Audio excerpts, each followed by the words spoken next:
In the annals of American history, there are names that should not be remembered with reverence but with disgust. Franklin and Armfield stand among them. Isaac Franklin and John Armfield, operating in the early 19th century, were not merely businessmen. They were architects of human misery, profiting from the systematic buying, selling, and forced transportation of men, women, and children. Their company, based in Alexandria, Virginia, became the largest slave trading operation in the United States, trafficking thousands of enslaved Africans to the Deep South. What they called business was nothing less than a campaign of terror. Franklin and Armfield perfected the logistics of human trafficking, buying enslaved people cheaply in the Upper South, then marching them in chained coffles of hundreds down to Natchez, Mississippi and New Orleans, where demand was high.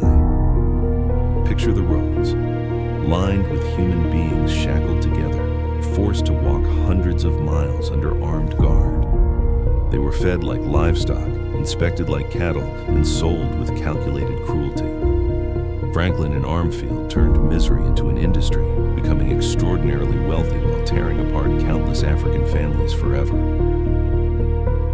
Let us strip away any illusion of entrepreneurship. Their profits were soaked in blood. Their wicked warehouses in Alexandria were human prisons, cells crammed with terrified people awaiting transport. The slave quarters of Franklin and Armfield were infamous. Even sympathetic whites at the time noted the screams, the chains, the unbearable conditions. Enslaved mothers were separated from their beloved children, husbands torn from wives, never to be seen again. This was no accident. It was their business to exploit.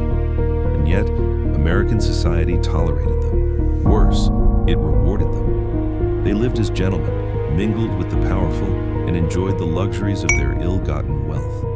In a society that pretended to uphold liberty and justice, Franklin and Armfield were celebrated as successful businessmen. Their success reveals the moral rot at the core of America's founding values, a nation that proclaimed freedom while contradicting it at the auction blocks.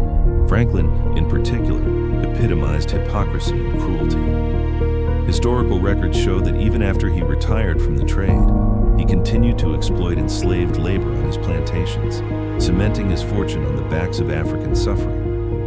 Armfield, meanwhile, retired in relative comfort, living in Tennessee as though the screams of the thousands he had helped sell could be erased by wealth and time. Their names alone should anger the righteous. The truth is simple. Franklin and Armfield were not men of their time. They were criminals by every moral measure. Kidnapping, forced migration, and systematic violence were their methods. The fact that the American legal system upheld their trade does not absolve them. It condemns the system itself. The legality of slavery does not erase its criminality against humanity. Their story is a reminder of how slavery in America was not a side note, but a calculated, organized industry, driven by men like Franklin and Armfield. It was executed by those who knew exactly of the evil they were doing, destroying lives for profit.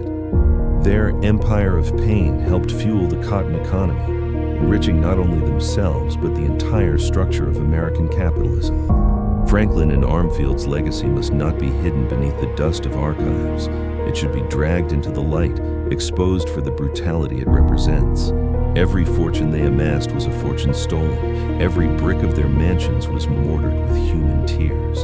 And every so-called success they enjoyed is, in truth, a stain on the conscience of this great nation. Let no one say their names without also saying the word criminal. Because that is what they were. Criminals against humanity, merchants of misery, profiteers of suffering.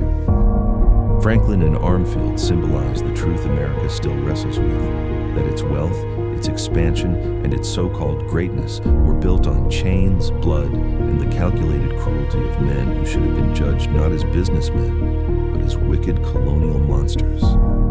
The story of Franklin and Armfield is not just the tale of two men, it is the mirror of America's darkest economy, built on human suffering and greed. They turned people into property and chained their future into profit, a crime so vast it reshaped generations. Their names must never be spoken with neutrality, but with the weight of condemnation. If this story moved you, make sure to like, share, and subscribe so we can keep shining light on the truths they tried to bury. Until next time, peace, and power.